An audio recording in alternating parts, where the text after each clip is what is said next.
শ্রেণী মানুষের আল্লাহ তাবারাক ওয়া তাআলা কোন দোয়া কবুল করবেন না। 5 শ্রেণী মানুষের আল্লাহ তাবারাক ওয়া তাআলা কোন দোয়া আল্লাহ তাবারাক ওয়া তাআলার নিকটে গ্রহণযোগ্য হবে না, হবে না, হবে না। এই 5 শ্রেণী মানুষ কি? দেখেন তো দেখি, আপনি না আমি না আর কেউ, আমাদের মধ্যে কেউ আছে না নাই, আমরা মিলিয়ে দেখব।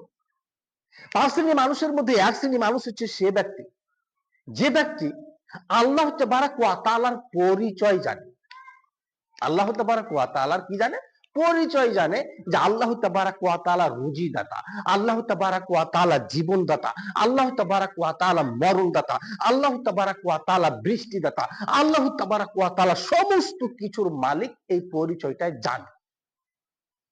আর জানা সত্ত্বেও সে ব্যক্তি আল্লাহ তাবারাক ওয়া তাআলার বিধান, আল্লাহ তাবারাক ওয়া তাআলার হক পালন করে। যে ব্যক্তি আল্লাহর পরিচয় জানে, অথচ সে ব্যক্তি আল্লাহর কি করে না? হক আদায় করে না। আল্লাহর হক কোনটা? আল্লাহর হক হলো আপনি সালাত আদায় করবেন, আল্লাহর হক হলো আপনাকে জান্নাত দিবেন। আল্লাহর হক কোনটা? আল্লাহ সালাত আদায় করতে বাধ্য, আপনাকে সালাত আদায় করতেই হবে, যে কোনো মূল্যে আল্লাহর হক আদায় করতে হবে। আপনি যদি না করেন, আপনার দোয়া আল্লাহ তাবারাক ওয়া তাআলার নিকটে কবুল হবে না। দ্বিতীয় নম্বরে আপনাকে বলি, যে ব্যক্তি আল্লাহ তাবারাক ওয়া তাআলার কোরআনকে জানে, কোরআনকে জানে যে কোরআনের মধ্যে সত্য মিথ্যা, হক বাতিল, জায়েজ না জায়েজ সমস্ত কিছু লিপিবদ্ধ রয়েছে। কার মধ্যে? কোরআনের মধ্যে। মানুষ কোরআন তেলাওয়াত করে, মানুষ কোরআন পড়ে, অথচ যে মানুষের কি নেই? আমল নেই। কি নেই? আমল নেই। কোরআন পড়ে, কোরআন জানে, অথচ কোরআনের বিধানকে পালন করে না। যে ব্যক্তি কোরআনকে জানে, কোরআনকে চিনেছে, কোরআনের পরিচয় বুঝে, অথচ সে ব্যক্তি কোরআনের কি করে না? বিধানকে পালন করে না। এই ব্যক্তির আল্লাহ তাবারাক ওয়া তাআলার নিকটে কোনো দোয়া কবুল হবে। আছে রে ভাই? এরকম মানুষ আছে যে কোরআন পড়ে, কোরআন জানে, কোরআন শিখেছে, অথচ সে ব্যক্তি কোরআনের বিধান মানে না। আপনি খুঁজুন, অনেক মানুষ পাবেন যে মানুষটা কোরআন পড়ে, রমজানে 3 বার 4 বার 5 বার কোরআন তেলাওয়াত করে শেষ করে, অথচ কোরআনের বিধানকে পালন করে। কোরআনে বিধান রয়েছে, ও অন্যায় বলা যাবে না, ও অন্যায় পান করা যাবে না, অন্যায় খাওয়া যাবে না, মিথ্যা বলা যাবে না, সুদ খাওয়া যাবে না, জেনা করা যাবে না, আত্মসাৎ করা যাবে না, যাবতীয় আল্লাহ তাবারাক ওয়া তাআলার বিধানে এই কোরআনের মধ্যে লিপিবদ্ধ করা রয়েছে। অথচ মানুষ জানে, কোরআন পড়ে, অথচ সে মানুষটা কোরআনের বিধান মানে না। এরকম হুজুরও আছে। কিছু হুজুর আছে যে কোরআন পড়েছে, কোরআন শিক্ষা অর্জন করেছে, অন্যকে শিক্ষা দেয়, অথচ দেখা যায় কিছু হুজুরকে রাত্রি 12টায় 1টায় অন্যায় ভাবে অবৈধভাবে বিবাহ পড়ায়। বৈধভাবে নয়, অবৈধভাবে রাত্রি 12টায় 1টায় কি করে? বিবাহ পড়ায়। এরকম হুজুর দেশের মধ্যে আছে। এই সমস্ত মানুষের আল্লাহ তাবারাক ওয়া তাআলার নিকটে কি হবে না? কোন দোয়া আল্লাহর নিকটে কবুল হবে না, হবে না, হবে। সুবহানাল্লাহ। তৃতীয় শ্রেণী মানুষ আপনাকে বলি, যে মানুষের আল্লাহ তাবারাক ওয়া তাআলার নিকটে কোনো দোয়া কবুল হবে না। সে কে? সে ব্যক্তি হলো সে ব্যক্তি যে ব্যক্তি ইবলিসকে জানে। ইবলিস শয়তান জানে সবাই, ইবলিস হচ্ছে সবচাইতে বড় শয়তান, অথচ সে ব্যক্তি ইবলিস চাইতেও খারাপ হয়ে গেছে। ইবলিস যা খারাপ, ইবলিসের চাইতেও মানুষ কি হয়ে গেছে? আজ খারাপ হয়ে গেছে। ইবলিস চাইতেও নিকৃষ্ট হয়ে গেছে, ইবলিস চাইতেও বাজে কাম করে, ইবলিস চাইতেও নিকৃষ্ট কাজ করে। এই মানুষটার আল্লাহ তাবারাক ওয়া তাআলার নিকটে কোনো দোয়া কবুল হবে না। যে ব্যক্তিকে ইবলিস চাইতেও খারাপ হয়ে গেছে। নেই? অনেক মানুষ আছে ইবলিসকে জানে যে হ্যাঁ ইবলিসটা শয়তান, কিন্তু ইবলিস চাইতেও বেশি বেশি নোংরা ও অন্যায় ও অবৈধ কাজ করে। এই ব্যক্তির কোন দোয়া কবুল আল্লাহ তাবারাক ওয়া তাআলার নিকটে কবুল হবে।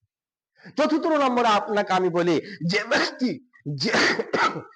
ব্যক্তি আল্লাহর রাসূলকে জানে, রাসূলুল্লাহ সাল্লাল্লাহু আলাইহি সাল্লামকে জানে, রাসূলুল্লাহ সাল্লাল্লাহু আলাইহি সাল্লামের চরিত্র, রাসূলুল্লাহ সাল্লাল্লাহু আলাইহি সাল্লামের ব্যবহার, রাসূলুল্লাহ সাল্লাল্লাহু আলাইহি সাল্লামের আচার আচরণ কেমন ছিল, রাসূলুল্লাহ সাল্লাল্লাহু আলাইহি সাল্লামকে জানে, রাসূল মিথ্যা কথা বলতেন কিনা, রাসূলুল্লাহ সাল্লাল্লাহু আলাইহি ওয়াসাল্লাম হারাম খেতেন কিনা, রাসূলুল্লাহ সাল্লাল্লাহু আলাইহি ওয়াসাল্লাম সুদ খেতেন কিনা, রাসূলুল্লাহ সাল্লাল্লাহু আলাইহি ওয়াসাল্লাম জেনা লিপিবদ্ধ ছিল কিনা, রাসূলুল্লাহ সাল্লাল্লাহু আলাইহি ওয়াসাল্লাম কোনো অবৈধ কাজ করতেন কিনা। মানুষ জানে রাসূলুল্লাহ সাল্লাল্লাহু আলাইহি ওয়াসাল্লামের আদর্শ কি ছিল। যে মানুষটা জানে যে রাসূলুল্লাহ সাল্লাল্লাহু আলাইহি ওয়াসাল্লামের আদর্শ কেমন ছিল, অথচ রাসূলুল্লাহ সাল্লাল্লাহু আলাইহি ওয়াসাল্লামের আদেশ পালন করে, আদেশ পালন করেন। রাসূলের আদেশ দাড়ি ছাড়ো, রাসূলের আদেশ সুদ খেও না, রাসূলের আদেশ জেনা করো না, রাসূলের আদেশ মিথ্যা কথা বলো না, রাসূলের আদেশ যে মানুষ মারা গেছে অতি শিগগির তাকে জানাজা পড়িয়ে তাকে কাফন দাফনের ব্যবস্থা করো। জানি এটা যে মানুষ মারা গেলে তার কাজ দেরি করা যাবে না, তাড়াতাড়ি তাড়াতাড়ি তাকে দাফন করে দাও। কিন্তু মানুষ আজ কি এত নিচু নেমেছে, এত নিচু নেমেছে রে ভাই। আপনাকে বলি, আপনার আম্মা মারা গেছে, আপনার পিতা মারা গেছে যেদিন, সেদিন দেখা যায় আপনার বড় ছেলেটা কলকাতায় রয়েছে বা ব্যাঙ্গালোরে রয়েছে, কোথায় কাজ করতে গিয়েছে।